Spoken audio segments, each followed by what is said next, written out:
Ingenieros, Expo Cobre 2026, East Machines, Cap Petrol, Southern Perú, Petar Hilo, Casal Ingenieros, Media Impact, Clínica Cavani, Viceversa Consulting 25 años.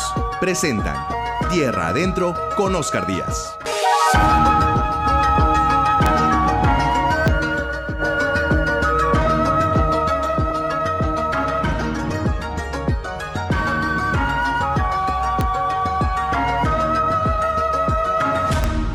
Señoras y señores, muy buenas noches y bienvenidos como siempre a este encuentro con la noticia económico-empresarial en el primer programa económico-empresarial de la televisión peruana, que es Tierra Adentro y que se emite, como ustedes saben, todos los domingos en doble horario estelar de las 7 y 9 de la noche a través del primer canal de noticias de la televisión peruana, que es ATV+, nuestra casa.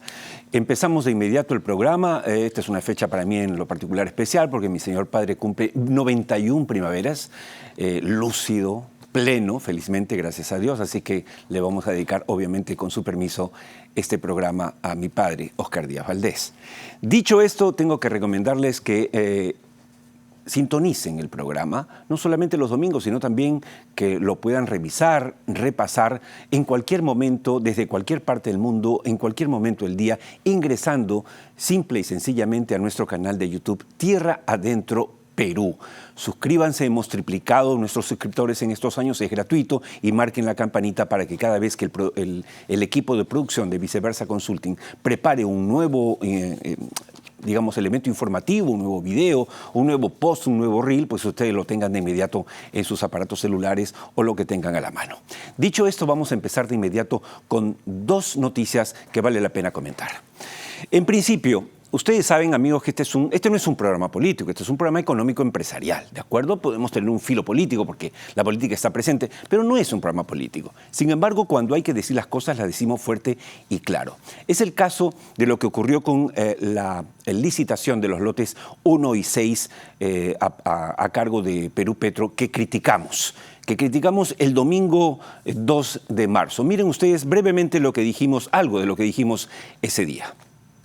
El evaluador de Perú Petro prefirió darle 2 lotes petroleros a una empresa casi desconocida, en vez de darle la buena pro, por ejemplo, a Petroperú, que tiene la refinería de Talara, que tiene 54 años explorando y explotando petróleo, increíble, o algunas de las otras empresas que también participaron, privadas, pero definitivamente con más calificaciones que la que ganó finalmente la buena pro. El comité evaluó. Bueno, eso dijimos el 2 de marzo. Alguna gente se molestó, creyó que fuimos muy duros y nosotros básicamente lo que quisimos era resaltar que había algo que no estaba bien. Bueno, tan teníamos razón que 3 semanas después, este 26 de marzo, nada menos que la Contraloría General de la República emitió un informe que ha hecho público y que nos da la razón, que le da la razón a Tierra Adentro. Y dice básicamente que advierte a Perú Petro sobre irregular buena pro de los lotes 1 y 6 en la gestión de Mantilla, que ahora debe arreglar la nueva administración encabezada por Pedro Chira. Ahí vemos parte del informe, esto salió publicado además esta semana en el diario Gestión. Pero hay otras bombas por desactivar en Perú Petro, como la salida de Altamesa del lote 192, por ejemplo. Por eso esperamos, amigos televidentes de Tierra Adentro, poder conversar pronto aquí con Pedro Chira, el nuevo presidente de Perú Petro, para que nos diga qué es lo que encontró y qué es lo que piensa hacer. Pero tuvimos que decirlo, lo dijimos, el tiempo nos dio la razón. O sea, aquí no improvisamos, no decimos cosas a la loca o porque se nos hinche el hígado. No, lo pensamos bien, nos informamos antes de hablar por respeto a todos ustedes. Dicho esto, vamos a seguir a hacer el segundo comentario. El segundo comentario realmente es duro, es difícil. La madrugada del viernes 28, hace apenas 2 días, Minera Poderosa fue víctima de un nuevo y cruel atentado a manos de mineros ilegales coludidos con grupos criminales. Esta vez, amigos de Tierra Adentro, dinamitaron una torre de alta tensión y asesinaron a un minero artesanal. Se trata del tercer atentado contra la empresa en menos de 3 meses y la 17ª torre de alta tensión destruida por los mineros ilegales en los últimos 3 años. Esto nos recuerda las épocas del terrorismo, que veíamos torres y torres tumbadas. A ello hay que sumar la lamentable pérdida de vidas de 18 colaboradores de Poderosa, víctimas de atentados armados. han sido accidentes, no se enfermaron, los asesinaron. Por lo tanto, esta nota, con estas imágenes que ustedes ven, esa camioneta fue baleada. Hace un momento nuestro director les puso en pantalla la camioneta y otros autos baleados. Esto es increíble, esto es el lejano oeste. Ahí hay un minero herido. No puede ser. Exigimos en tierra adentro al gobierno de la señora Dina Boluarte que actúe inmediatamente para establecer el orden o restablecer el orden en esta zona del Perú, donde se quiere hacer empresa decente, dar trabajo decente para mejorar la vida de los peruanos. No podemos esperar más muertes. ¿Hasta cuándo? Basta ya, señora presidenta. Hay que hacer algo y hay que hacer algo ya. Dicho esto, vamos a empezar el programa con la entrevista de portada. La entrevista de portada hoy llega gracias a Expo Cobre 2026. En la era del cobre, planifica tu presencia en Expo Cobre 2026, que preside el director general de operaciones de Southern Perú, Jorge Mesa. Pregunta por la preventa de Expo Cobre 2026. Organizan Internet Perú y Viceversa Consulting.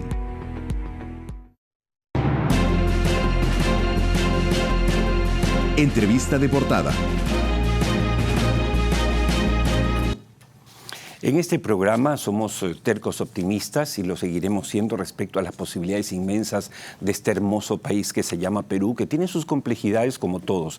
Pero el sector minero es, sin lugar a dudas, el punta de lanza, la locomotora de la economía peruana, y por eso la promovemos y la defendemos. Hemos invitado hoy, para esta primera parte, al ex viceministro de Minas, Pedro Gamio, un hombre que no solo conoce el sector minas, sino también lo que es el tema de hidrocarburos y, por supuesto, las energías eléctricas y las renovables, y vamos a dar con él, con su ayuda, un repaso por la actualidad en este campo. Buenas noches, Pedro, y muchas gracias por aceptar nuestra invitación. A tus órdenes, Oscar.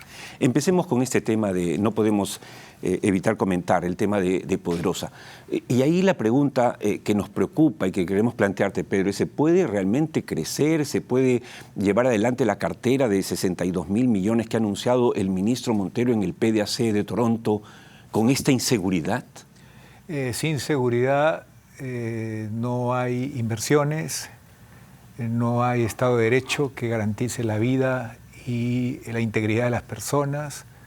La incertidumbre es total. Hay que hacer un esfuerzo redoblado para devolverle condiciones de seguridad a la población, a la inversión, al trabajo. En este caso concreto, estamos hablando de que hace aproximadamente 6 meses se dejó de interdictar más de 450 bocaminas ilícitas detectadas alrededor de este proyecto tan importante en la zona de Patás. De nada vale tener el personal si es que no está trabajándose articuladamente. Primero, la acción de interdicción con monitoreo satelital y visores nocturnos con drones. Todo eso se puede financiar a partir de la incautación de lo que ha sido, y es impresionante el dato, el año pasado 6.000 volquetes que han extraído de manera ilegal, producción básicamente de oro. Entonces estamos frente a una amenaza a la gobernabilidad del país, a la viabilidad del país, y merece la máxima voluntad política, que es donde estamos fallando. Definitivamente allí todos sabemos perfectamente que no le compete al ministro de Energía y Minas el tema de la seguridad. Para eso hay un sector que es el Ministerio del Interior. Pero ¿no crees tú que la gravedad de la situación amerita, digamos, un trabajo multisectorial? ¿No yo creo que hay que hacer un esfuerzo adicional? Yo creo que todos se mojan. El gobierno es uno solo y, aunque no tenga la responsabilidad directa, hay una estrategia común. Y este es un problema muy grave. Un problema que las cifras hablan en algunos informes de 12.000 millones de dólares al año. Es una cifra que hace que ya el narcotráfico haya pasado a segundo lugar. Así es. Estamos hablando de evasión de impuestos, trata de personas, daño severo al medio ambiente. Es un daño profundo al Perú. Y esto tiene que enfrentarse en equipo. Nosotros, tú sabes, con Viceversa Consulting, junto a Intermet, organizamos el año pasado Expo Cobre en 2024, estamos organizando ahora Expo Cobre 2026. Tuvimos la suerte de contar con la Presidenta de la República, que, digamos, con su presencia demostró el convencimiento de su gobierno de la apuesta por la minería peruana. Sin embargo, sería bueno quizá en este momento que los empresarios peruanos representados en la Sociedad de Minería se junten con ella para encontrar alguna solución conjunta. O sea, no dejarle solamente el tema al Estado, sino sentarse con él y hacer propuestas. ¿No crees que ha llegado el momento de hacer eso? En mi experiencia, aprendí a respetar a los pocos ministros que sabían trabajar con la persona que ejercía la presidencia hablando la verdad. Cuando un ministro quiere dorar la píldora, el maquillaje, se dispara a los pies. Hablar la verdad es defender a la democracia, defender el trabajo, las inversiones y todo lo necesario para que el Perú prospere. Esa es una cualidad que tenemos que recuperar. Ahora, los 62.000 o 64.000 millones de cartera de proyectos que tiene el Perú, vamos a hablar de lo que se viene.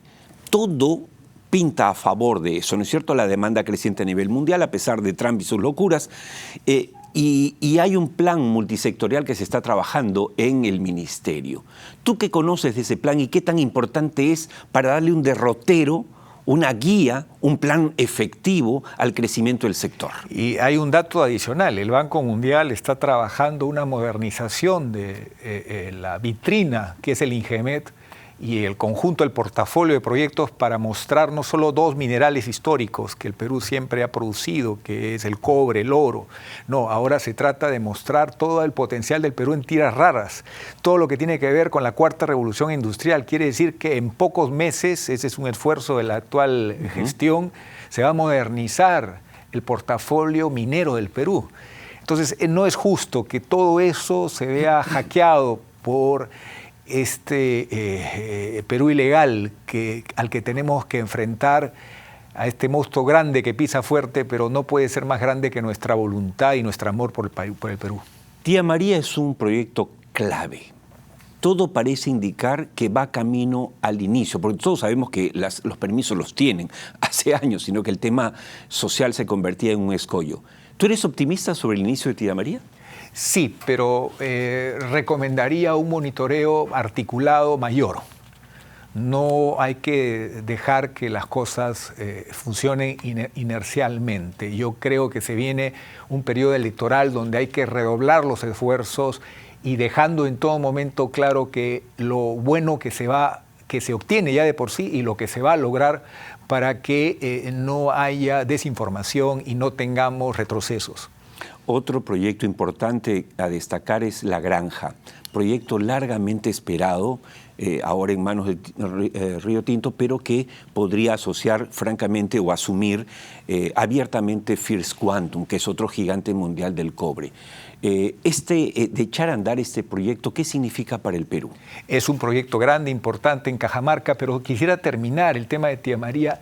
Para mí es un error que por más que se quiera apoyar el esfuerzo de dar agua a la agricultura y que la empresa privada se compre esa tarea, que aunque se diga quiero participar del 1% del agua, me parecería un error estratégico, porque ya se dijo que ese proyecto iba a nacer con desalinización, es decir, agua de mar. No se iba a tocar el agua que es un producto ahora con el estrés hídrico cada vez más escaso en la parte occidental de los Andes. Entonces, creo que no hay que cambiar el guión fundamental que hace que este proyecto sea viable y corone un esfuerzo en el corredor minero más importante del Perú, que es el Corredor del Sur. De acuerdo. First Quantum, entonces. Este es un proyecto también que se ha hecho esperar, no tanto como Tía María, pero que también ha tenido dificultades. La inteligencia articulada de toda la labor del Estado en comunión con la empresa privada y la academia debe permitir que el corredor minero se vuelva corredor de desarrollo humano. Y eso tiene que nacer con el mismo proyecto. Y eso el Estado, de la mano con la empresa privada, aplicando fideicomisos para no ser tan demorones en satisfacción de servicios básicos, podemos comenzar a cambiar el país, haciendo que las oportunidades de calidad de vida no solo existan en la capital, sino incluso sean mejores en lugares donde el aire es más limpio y los recursos están más cerca. Donald Trump, que está haciendo mil y una locuras, amenaza con un arancel del 25% al cobre mundial, obviamente al cobre chileno, mexicano y también, obviamente, al peruano. ¿Qué tanto nos debería preocupar esto? No son... Hago la pregunta entendiendo que no es nuestro principal mercado el cobre, lo es China, pero, digamos, tampoco es moco de pavo, ¿no? Digamos que el impacto sería marginal porque nuestro principal inversionista y comprador es China. Y el problema con Estados Unidos es que se deteriore la relación con un país con el que tenemos geopolíticamente hablando una relación especial en el horizonte de América. Entonces, me parece que ahí hay que actuar con la sabia inteligencia de los viejos pensadores de la política peruana que decían ni con Washington ni con Moscú, en este caso ni con Beijing, así es, ni con Washington, sino una relación de respeto y una vocación de total identificación con los valores democráticos. De acuerdo, que es lo que hay que hacer. Se ha perdido un poco, lo discutimos varias veces con José González también, que viene después, y es que, digamos, ha habido péndulos y nos hemos ido a la tecnocracia en la política en los últimos años, pero hay que recuperar política en la política, ¿no? Hay que saber hacer política. La política no es mala.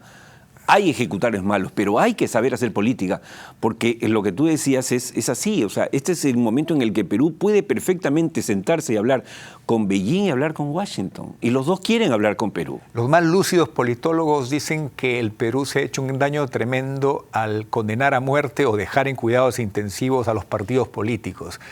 Los grandes analistas del siglo XX decían que el Perú tenía una bondad, que era una intermediación política que tenía un balance positivo, es decir, los mejores intelectuales peruanos decantaban en los partidos políticos, tanto el Partido Liberal o Conservador, el Partido de Centro Izquierda, como incluso la misma izquierda peruana que tenía mucha mayor calidad antes que hoy. Ciertamente. Entonces, esa característica se debe recuperar porque no hay democracia sin partidos y tampoco hay futuro sin democracia. Claro, hay una inmensa mayoría, una inmensa distancia, entre Javier Descanseco y Puca Bellido, perdón, del parlamentario. Yo he tenido la fortuna de debatir desde el inicio de mi carrera con gente izquierda de verdad, ¿no? De Dagmer, ¿no es cierto? Malpica. Mario Polar Ugarteche, estamos hablando de Andrés Tausen Escurra, Luis Alberto Sánchez, estamos hablando de Héctor Cornejo Chávez, Ramiro Prealé, es impresionante la diferencia. Sí.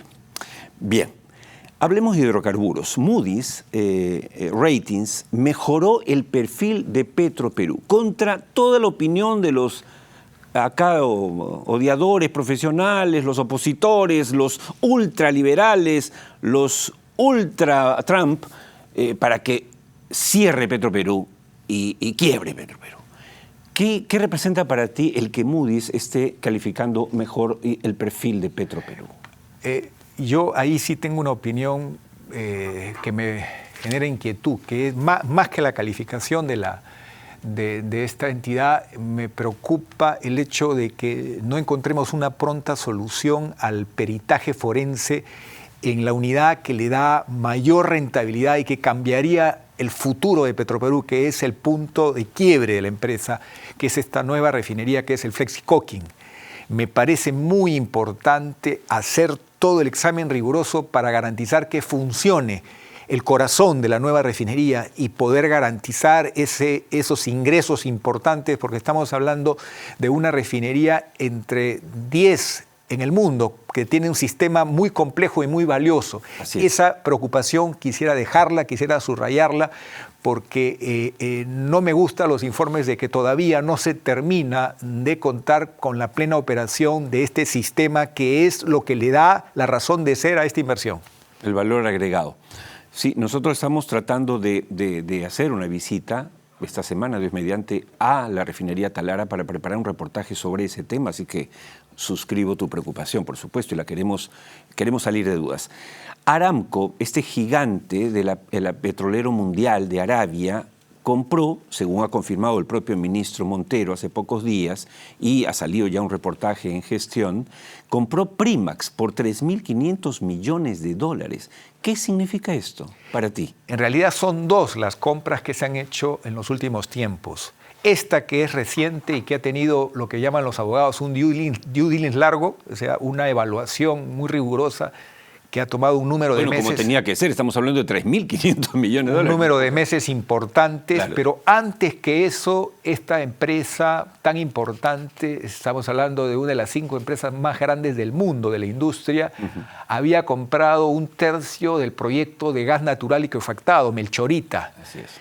Entonces, la parte de Hanoil, parte exacto. Entonces, ya ellos... Han puesto 2 pies en Perú. Ellos no tienen el gas natural en reservas que tienen sus competidores en el Medio Oriente, pero en una decisión inteligente y estratégica han tomado una participación en la exportación del gas de Camisea, lo que tiene un valor estratégico relevante, y ahora han tomado una cadena del downstream, de la cadena de comercialización, lo que hace que se diga que Dios es peruano, ¿no?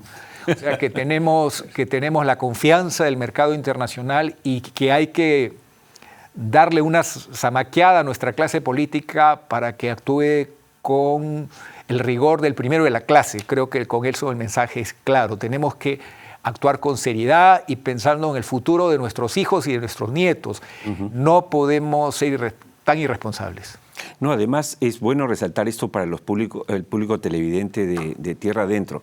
Aramco está incursionando con inversión en el gas de Camisea, ahora en la distribución, digamos, a través de los autoservicios, los servicentros de Primax, y por lo tanto se acerca, lógicamente, tendría lógica, ¿no es cierto?, en lo que se llama la integración vertical, pues que también lo haga invirtiendo en exploración petrolera, explotación, y también, ¿por qué no?, siendo un socio estratégico de la nueva refinería Talara de Perú, Petroperú. ¿Tú ves eso posible o es muy remoto? Eso es posible, pero se tiene que hacer el peritaje forense en la nueva refinería para sacar cualquier duda y que no haya ningún reparo de un potencial inversionista. Creo que sí es factible que entre un actor grande. Otra cosa importante es que si no entra como socio de Petroperú va a ser un duro competidor de Petroperú. Claro. O sea, es por A o por B. Claro. Y ya tenemos a una filial de Standard Oil que ha hecho la inversión en 2 terminales, en 2 plantas de almacenamiento, y justo ha escogido el norte del Perú, cosa que es evidentemente una competencia muy dura para Petroperú. Entonces es importante que Petroperú reciba el trato más calificado posible para que se empodere. 80% de utilidades dio en su historia Petroperú, es decir, durante toda su vida ha dado 80% de utilidades y solamente un reducido porcentaje tuvo pérdidas, pero fundamentalmente por injerencia política. Pedro, hace menos de 10 días se designó como nuevo presidente de Perupetro a Pedro Chira. Esto fue saludado por el ministro de Energía y Minas y también por el ministro Salardi, ministro de Economía. ¿Cuál es tu opinión sobre este nombre? Es un profesional que yo he conocido en la industria, tiene su trayectoria, pero tiene una prueba de fuego. Y espero que pueda afrontar esta prueba. El tema de la carta fianza de este lote 192, donde un socio de Petroperú ha fallado y se ha retirado sin cumplir las obligaciones, eso tiene que tener la salida que manda la ley y evidentemente allí tiene que actuar con el mayor rigor posible. Y Petroperú tiene que buscar los mejores socios en los proyectos en los que está empeñado. Y yo estoy seguro que si se pone alma, corazón y vida, se consigue. Última pregunta, agradeciéndote muchísimo tu presencia. Creo que hemos abordado bastantes temas, todos muy interesantes. Yo te conocí en la época en que el Estado peruano lanzó el gasoducto sur peruano. Y todos estábamos muy entusiasmados con esa posibilidad. En los últimos meses, el querido pueblo de Cusco, ha salido a las calles exigiendo que el gas llegue a sus puertas. ¿Qué falta, según tu modo de ver? Porque ya Odebrecht no está en la ecuación hace más de 10 años. ¿Qué falta para hacer posible ese gasoducto sur? Porque por un tema de seguridad energética, hay que recordar a los televidentes que solo tenemos un tubo. Hay un terremoto como el de Birmania y adiós, nos quedamos sin luz medio Perú. ¿Qué hacer? A ver, si bien es cierto que el problema de Odebrecht tiene ya tiempo, el juicio penal sigue abierto y acabamos como país de perder el primero de 3 arbitrajes. Hay 2 que todavía están en proceso abierto, pero el primero, que se ha hecho de conocimiento público, nos da una posibilidad de solución para el Cusco. ¿Cuál es? Ya se ha identificado un monto, me parece que es alrededor de $200 millones, que hay que pagarle a uno de los socios que tuvo Odebrecht, que es una firma española. Entonces, allí la recomendación técnica, me parece, sería atender el justo reclamo de los cusqueños, buscando una suerte de negociación transparente con la Contraloría acompañando al Estado peruano, pero se necesita voluntad política de decir, bueno, vamos a hacer que ese 25% del proyecto que te pertenece se materialice en el tramo que dejó el consorcio, que justamente es de la selva hasta Quillabamba, con lo que ya tendríamos ganada parte de la obra para llegar al Cusco en un tiempo relativamente corto. Entonces habría un mensaje mucho más concreto que una promesa vaga frente a la decisión política de hacer el gasoducto por la costa, con lo que tendríamos ya, y también hay un tema razonable, que es no dejar que se deteriore esa infraestructura. Un costo para el Estado peruano el mantenimiento. Y que hay un costo de mantenimiento alto. Y el avance mayor que se hizo de este proyecto justamente está en la ruta entre un punto en la selva hasta cerca a Quillabamba. Entonces, de Quillabamba al Cusco estamos a un paso. Entonces, podríamos poner en valor este tramo atendiendo la demanda del Cusco sin generar un impasse que genere que el Perú retroceda, ¿no? De acuerdo. Pedro, muchas gracias, como siempre. Muchas gracias. Pasó volando el tiempo, pero ha sido muy interesante escuchar los lúcidos comentarios de nuestro invitado, el viceministro de Minas, Pedro Gamio. Nos vamos de inmediato a la primera pausa del programa con nuestro segmento de pase comercial Datos Duros, que llega, como siempre, gracias a Southern Perú. Y, por supuesto, luego de la pausa tenemos mucho más para ustedes. No hay razón para moverse de ATV+ y de Tierra Adentro.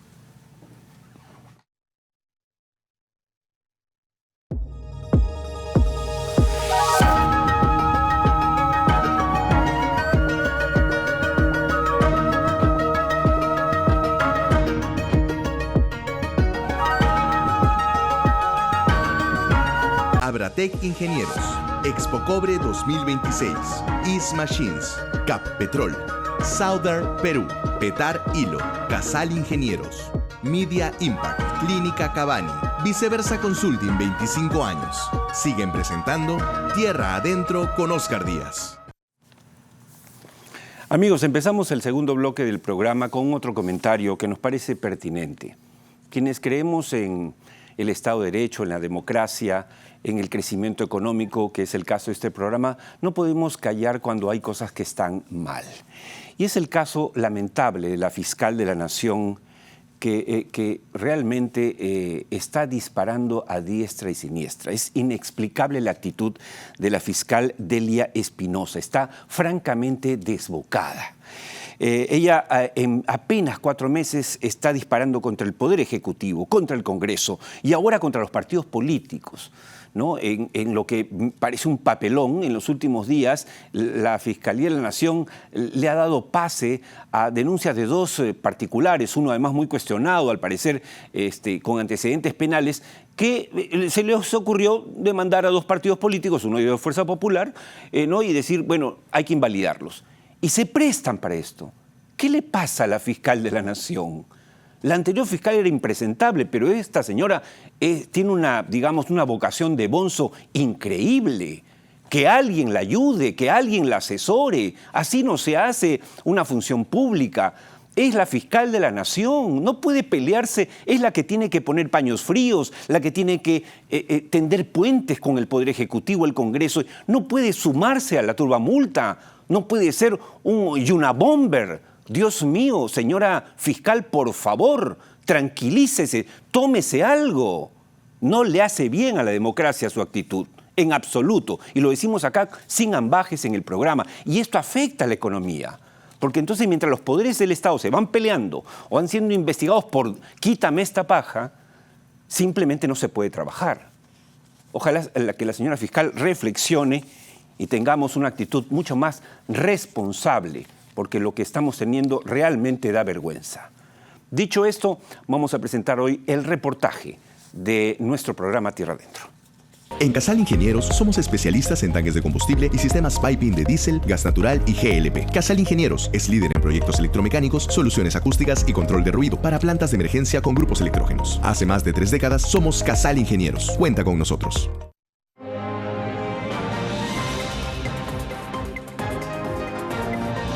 El reportaje.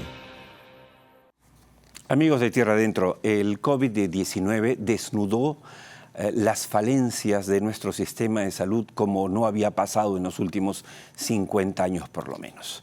Sin embargo, hay esfuerzos que quieren que esta historia no se repita.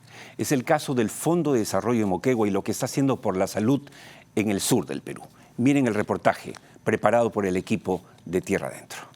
Desde hace algunos años, Moquegua no solo se ha convertido en protagonista de la actividad minera nacional, sino también en un ejemplo de lo que puede ser la contribución del sector al desarrollo regional para lograr una mejor calidad de vida para sus habitantes. Esto a través del Fondo de Desarrollo de Moquegua, que en el área de salud ha realizado importantes contribuciones en muy poco tiempo. O sea, creo que esa es la mayor satisfacción que uno puede tener, saber que nuestro trabajo está salvando vidas, está dándole calidad de vida a los pacientes que requieren estos equipos médicos, y lo único que nosotros buscamos acá es trabajar de la forma más transparente posible, y por ello informamos constantemente al Consejo Directivo, también al Comité de Monitoreo, que son quienes nos supervisan a nosotros, y dándoles muestras de eficiencia y eficacia. No hay que dejar de conocer uno como ciudadano las labores que desarrolla el fondo, ¿no? Que tiene, ¿no?, indudablemente un consejo directivo y también tiene una plana de profesionales que tienen la responsabilidad de la evaluación y el seguimiento de los proyectos. A través de un fideicomiso transparente, los recursos se administran de manera equitativa entre las provincias de Moquegua, Mariscal Nieto, Hilo y General Sánchez Cerro. El Consejo Directivo, compuesto por líderes locales, prioriza proyectos que responden a las necesidades más apremiantes de la comunidad. La gobernanza del Fondo de Desarrollo de Moquegua está conformada por el gobierno regional, las 3 municipalidades provinciales, las 2 cámaras de comercio, Moquegua e Hilo, un representante de Asociación Queyabeco y un representante de Anglo American Queyabeco.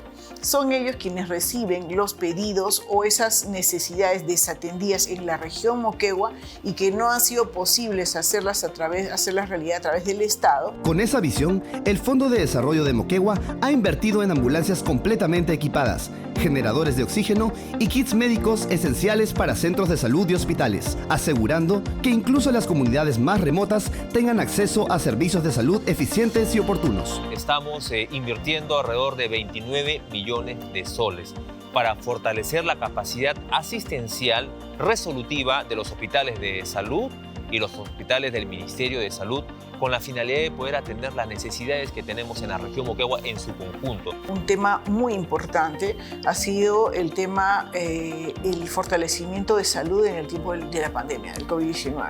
Cosas y equipos que están sirviendo hasta la fecha, por ejemplo, el sistema hiperbárico, el sistema de hemodiálisis, la adquisición de un tomógrafo moderno que está al servicio de la ciudadanía. Hemos comprado ya, con estas son 3 ambulancias que se van a entregar para el traslado de los pacientes, ambulancias completamente equipadas. El Fondo de Desarrollo de Moquegua, que depende económicamente del aporte de la empresa Anglo American Queyabeco, ha sido crucial en la realización de proyectos de infraestructura para los centros de salud que benefician a decenas de pacientes, los cuales difícilmente hubiesen sido posibles sin este aporte. En todo Moquegua no había una cámara hiperbárica, ¿no? Pues ha venido a cambiar la vida de muchos pacientes, principalmente de los pacientes con problemas de secuelas diabéticos, los problemas neurológicos. Se le atribuye los beneficios antiinflamatorios al oxígeno diluido de la cámara hiperbárica. Es por eso que para tener un buen beneficio en cámara hiperbárica se requieren muchas sesiones, porque inmediatamente sales de cámara hiperbárica, los parámetros vuelven a estar normales. Esta sinergia ha permitido la rápida implementación de infraestructuras vitales, como las unidades de hemodiálisis que antes eran solo una aspiración lejana. A pesar de lo logrado hasta ahora, el Fondo de Desarrollo de Moquegua se ha propuesto ampliar aún más la capacidad de atención del servicio de hemodiálisis para satisfacer la creciente demanda local. Si nosotros llegamos a hacer un una prevención mayor en una ciudad que es todavía pequeña, ¿no? En lo que es población y con bastantes empresas que pudieran apoyar, podríamos hacer un tamizaje renal a la población en riesgo, principalmente hipertensos y diabéticos. ¿Para qué? Para que ellos que son los más propensos a tener una enfermedad renal crónica puedan ser evaluados a tiempo y de esta manera prevenir que tengan una enfermedad renal crónica. Interdiario, los pacientes que tienen una enfermedad renal crónica tenían que viajar a la ciudad de Moquegua desde las 4 de la mañana para que puedan pasar este proceso de hemodiálisis. Ahora no lo van a hacer. Ahora ya en la provincia de Hilo tenemos un centro de hemodiálisis con 9 máquinas de última generación. Para poder coberturar esa atención, el único mecanismo que nosotros planteamos es de que se haga una alianza estratégica, que se firme un convenio entre salud y MINSA a través de Seguro de Salud, ¿no? De tal manera que el SIS pueda financiar la atención de los pacientes. Tenemos que convivir porque hoy en día la minería prácticamente es la que está dando más dinero al Estado. A nivel nacional es la minería. Es el soporte que tiene prácticamente el Estado. Y por ende ya pues viene el canon minero, vienen las regalías y otros adherentes más que de alguna otra manera nos estamos beneficiando de las diferentes obras que se hacen en Moquegua y más que nada aquí en la provincia de Hilo. Este reportaje de Tierra Adentro no solo es un testimonio de los inéditos avances en los servicios de salud en Moquegua, sino también un llamado a la acción para que otras regiones del país adopten modelos colaborativos similares. El decidido aporte social de Anglo American Quellaveco a través del Fondo de Desarrollo de Moquegua demuestra que, con la voluntad política adecuada y la participación activa de la minería en el desarrollo social, es posible transformar positivamente el panorama de toda una región. Nuestras más sinceras felicitaciones para el estupendo equipo del Fondo de Desarrollo Moquegua, que preside el alcalde de Hilo, Humberto Tapia, a quien hemos tenido aquí en el programa y esperamos tener nuevamente durante este año. Felicitaciones. Bien, y nos vamos de inmediato a la segunda y última pausa del programa de hoy con nuestro segmento de pase comercial Volver al Futuro. ¿Saben ustedes cuándo los AirPods de Apple van a traducir lo que usted está conversando con su interlocutor? Miren en nuestro segmento y volvemos de inmediato con José González. Vamos a hablar de Donald Trump, del cobre y el oro que siguen arriba, de los aranceles, de cuánto van a subir los autos en Estados Unidos y posiblemente en el Perú. Eso y más después de la pausa.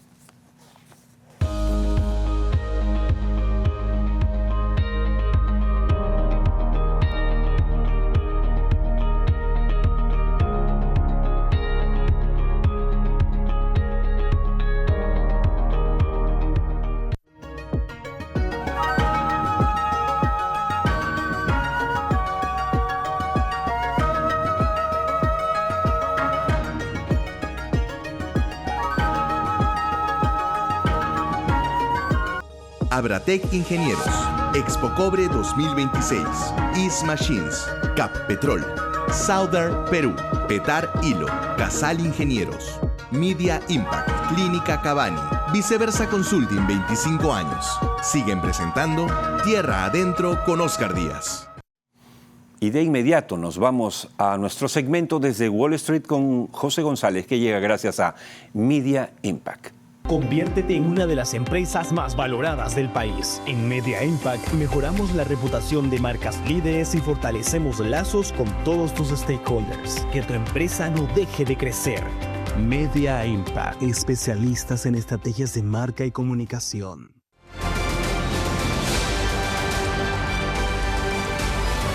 Desde Wall Street con José González. Bien, ya estamos aquí con José González. Como ustedes saben, comúnmente nos hemos, durante estos últimos 4 años, conectado con él vía Zoom a los Estados Unidos, donde él radica, pero estamos aprovechando sus viajes periódicos a nuestro país para tenerlo en los estudios, para, digamos, ampliar la información a la que él tiene acceso siempre en su lectura permanente del quehacer mundial y obviamente financiero en particular. José, buenas noches y bienvenida. Encantado, Oscar, un placer. Empecemos con un tema que es obligado conversar, el verdadero significado de la llegada de Aramco al Perú. Algo hablamos con el primer invitado, Pedro Gamio. Aramco es una de las principales, las más grandes empresas petroleras del mundo, es de Arabia, y ha comprado Primax, pero antes efectivamente adquirió acciones de Hanoil en el gas de Camisea. ¿Cómo ve el mundo esto? ¿Cómo debemos leerlo nosotros? Aramco es la compañía petrolera más grande del mundo, la segunda, tercera, cuarta, dependiendo cómo fluctúen las acciones de Aramco vis a vis otras compañías, más grande del mundo en términos de capitalización de mercado. Produce 9.2 millones de barriles diarios. Ha llegado a producir 11 millones de barriles, puede producir 13 millones diarios, que es lo que produce hoy los Estados Unidos, el conjunto total de la producción petrolera norteamericana. Hasta 13 millones. Puede llegar a una sola compañía, que es Aramco, ¿sí? Acá producimos, para que recordar a los amigos televidentes, no sé si para que se rían o lloren, 40.000 barriles, 40.000 versus los millones. Y tiene una participación de mercado del 10% de la producción de petróleo global. La pregunta es, ¿por qué Aramco, esta compañía tan grande, tan importante, el motor de la economía saudí, por qué está comprando una distribuidora de gasolina en el Perú? Nuestro PBI son 300.000 millones de dólares anuales. La capitalización de Aramco llegó a ser 2 trillones de dólares. Es decir, sí, varias veces nuestro PBI. Porque queda claro que Trump, independientemente de las políticas de Trump, la transición energética es inevitable. Lo decía Bloomberg hoy día en un editorial y lo subrayaba la revista Time. Y Aramco va a buscar vender hasta el último barril de petróleo posible en el último país posible. ¿Y por qué el Perú es importante? Vienen de haber comprado una operación similar en Chile, porque el sur global, que es lo que llamamos hoy día el conjunto de economías emergentes en proceso de desarrollo, va a transformar su parque automotor más lentamente que el norte global. Ya Noruega es el primer país que este año debería vender 100% de los automóviles nuevos eléctricos, el año pasado fue 80%, y la transición va a ser más lenta porque tenemos menor capacidad adquisitiva. Es decir, están buscando mercados a futuros. ¿Por qué el Grupo Crédito vende la unidad que más caja le genera? Por la misma ecuación, ¿sí? O sea, esto es un negocio que tiene 30, 50, 60 años más, y mejor tomar el cash hoy día, en que estamos hablando de un pico de consumo, a que empiece a bajar, que esperar. La familia Romero se expande y aparentemente lo que quieren es tener un family office con mucho capital, mucho músculo para dedicarse a invertir dinero, que es el origen de la fortuna familiar, que fue agrícola pero es bancaria. Subraya, por otro lado, el valor que puede tener una compañía como Petroperú. ¿Por qué? Primax tiene el 30% de participación de mercado en distribución de combustible. 30%. 30%, y eso lo han valorado en 3.500. ¿Y Petro creo que está en los 20 ahorita? 3.500 millones de dólares por 30. Okay. Petro está en 24. 24, ok. Llegó a tener más del 40. Sí, sí, claro. Aspira a tener el 38% según la administración de Narváez. Asumamos que ese 24% no vale 3.500 millones, que vale 2.500. Estamos haciendo un cálculo, pero así. Okay. ¿Sí? Estamos adivinando, no estoy haciendo mi hoja de Excel, ni estoy hablando con mi socio que hace esos cálculos. Asumamos que el valor de reposición de la refinería son 6.000 millones, que es lo que costó la refinería. Asumamos que no tiene depreciación porque no tiene ni 2 años de inaugurada. Así es. Es decir, entre la distribución y la refinación, nos olvidamos del resto de los activos, el valor de Petroperú sería como de 8.500 millones de dólares y tiene una deuda total absoluta de 8.800 millones. Es decir, hay valor en Petroperú. En función de lo que Aramco acaba de anunciar, el ministro anunció formalmente, lo confirma el Grupo Romero vía gestión, lo que subraya es el valor del mercado en el Perú, que Aramco, al hacer esa adquisición, está apuntando precisamente a que la discusión sobre si hay valor o no en Petroperú es acaso un ejercicio de futilidad, porque lo que hay que ver es el valor hacia adelante, lo que acaba de decir Pedro Gamio. El 80% de su historia fue una compañía rentable y en el último 20% no lo ha sido por decisiones, que lo dice Pedro, estoy citando, políticas. Tuvimos 6 presidentes en 7 años, es una compañía 100% poseída por el Estado, ergo, si la cabeza del Estado no le prestó atención a lo que hacía la compañía, ha habido un deterioro. Yo le decía eso el otro día a un petrolero amigo del sector privado. Decía, imagínate que tu empresa petrolera hubiese cambiado 7 veces por lo menos de presidente, director y gerente general en los últimos 7 años. ¿Qué hubiese pasado? Lo más probable es que hubiese quebrado. Petroperú ha sufrido esa realidad. Le han cambiado 7 presidentes, presidente directorio, gerentes, subgerentes, han hecho lo que han querido y obviamente es imposible hacer gestión. Ahora, digamos, la cosa más o menos que parece enderezarse con una dirección férrea como la de Narváez, que ya fue presidente de Petroperú, y el propio Oscar Vera, que conoce la empresa de toda la vida. Y la clave, Oscar, es que uno nunca compra compañías por lo que valen hoy.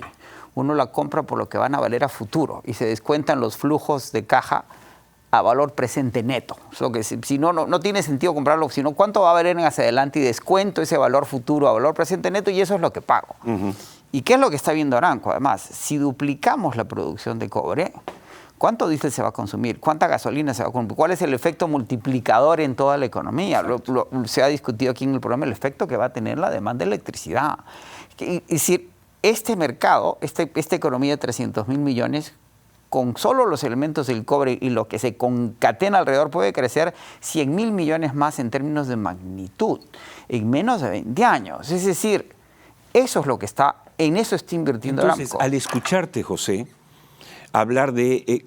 ¿cuánto dices que tiene el mercado de distribución prima? Primax 30%. Ya, 30, digamos. Hablando del 25 de Petroperú, si no creciera, ¿no? Si, asumiendo esta realidad, tiene 55% del mercado. Correcto. O sea, hoy. Sí. O sea, ¿qué quiere decir? Que lo que yo le pregunté a Pedro Gamio no es tan loco. Es decir, la posibilidad, me refiero, de que un Aramco está interesado en ser el socio de Petroperú en la nueva refinería Talara. El negocio petrolero, como lo dijiste en el segmento con Perú, es la integración vertical. Que tengas el upstream, el midstream y el downstream. Estamos hablando en inglés porque la traducción... El downstream es la gasolinera, es la distribución. El midstream es el transporte.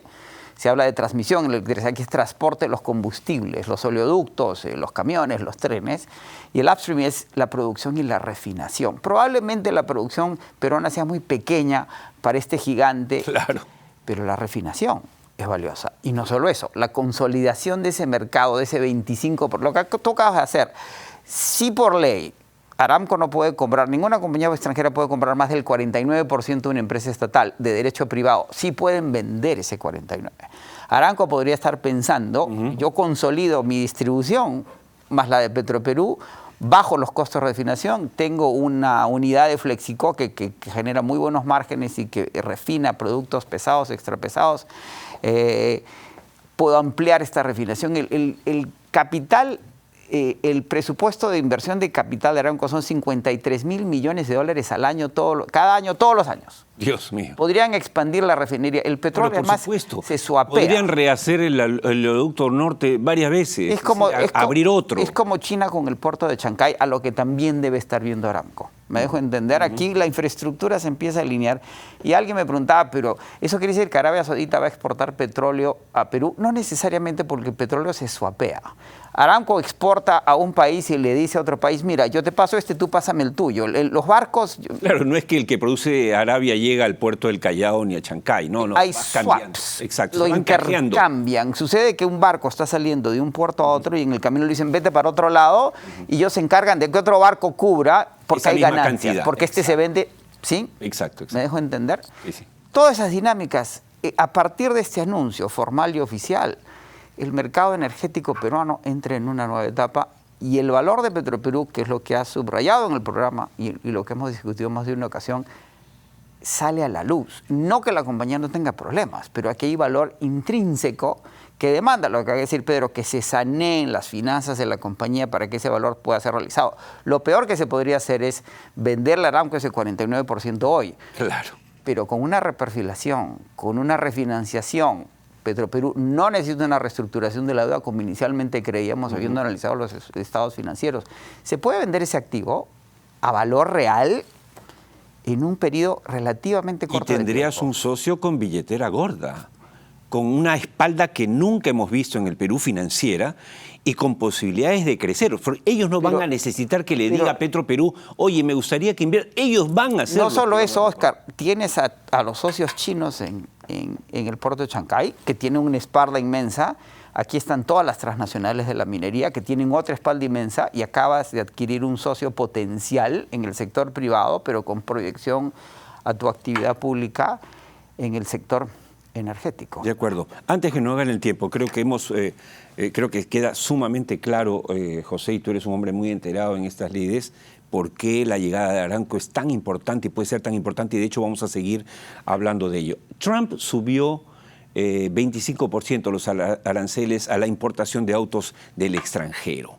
Lo que nos temíamos se hizo. Ahora, ¿esto a quién perjudica, a quién beneficia? ¿Cuáles son las repercusiones reales y si eso toca en algún momento a Perú? La industria automotriz norteamericana es una industria de ensamblaje. En el pasado se manufacturaban autos norteamericanos que se ensamblaban en México. Hoy día se manufacturan partes de automóviles entre México, Canadá y los Estados Unidos y se ensamblan en los Estados Unidos. Para que tengas una idea, un componente sale de un país, regresa al otro. Las distintas partes de los distintos países cruzan 6 veces la frontera antes de ser ensamblados como automóvil en Estados Unidos. La pregunta que se hace, ¿vas a cobrar 25% por cada parte en los 6 cruces hasta que se consolide? Aparentemente no.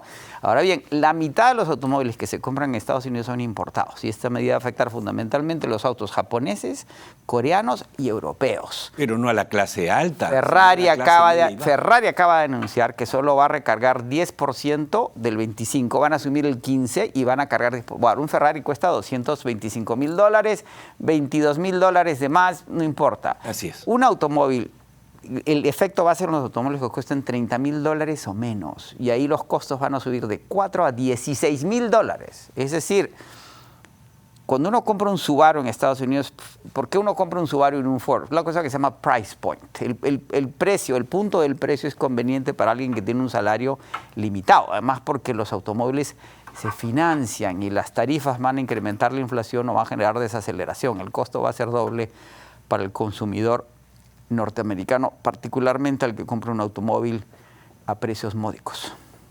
Oro y cobre en 30 segundos. ¿Sigue subiendo? ¿Hasta dónde? ¿A cuánto llegó? El oro está en 3.118, apertura de mañana, el cobre en 5.11. Ya hay proyecciones de que el precio del oro podría llegar a 3.300, 3.500. ¿Lo que se esperaba para fin de año? Se esperaba 3.100 para el fin de año y eso se acaba de lograr en este instante. Acabo de ver los quotes antes de empezar el aire. Al aire, la inseguridad con las tarifas, temores inflacionarios, desaceleración económica y el cobre. En Estados Unidos solo hay 2 refinerías de cobre. Los compradores de cobre se están acumulando inventarios antes de que lleguen las tarifas. Se esperaban para noviembre, Oscar.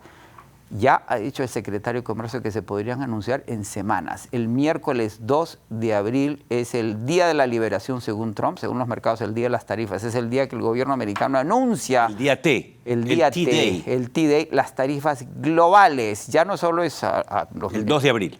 2 de abril. Todo país que tenga un déficit, un superávit comercial con los Estados Unidos va a tener que pagar tarifas para que ese déficit se nivele.